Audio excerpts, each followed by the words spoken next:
প্রথমে ভেবেছিল বাংলাকে ভাগ করবে, ভুলভাল দু চারটে 20-25টা সিট হয়তো পাবে, পেলেও পেতে পারে, কিন্তু বাংলায় অস্তিত্বহীন হয়ে গেছে।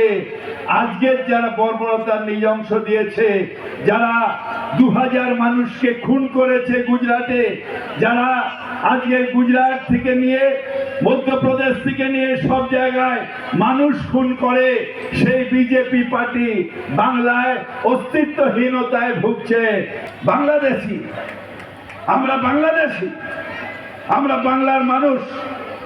আমাদের কারুকার্যে আমাদের যে কাজ, সেই কাজে হয়তো তাজমহলও আমাদের এখানকার মানুষ তৈরি করেছে, তাই আমাদের নিয়ে যাওয়া হয় বড় রাজমিস্ত্রি হিসেবে, অনেক কিছু হিসেবে নিয়ে যাওয়া হয়। সেই কাজ ভারতবর্ষে অন্য কেউ করতে পারে না। আর ওখানে গিয়ে আমাদের ছেলেপুলে, আমাদের বাচ্চা, তাদের জল বন্ধ করো, লাইট বন্ধ করো। এই বাংলার ওপর অত্যাচার মানছি না, মানব না।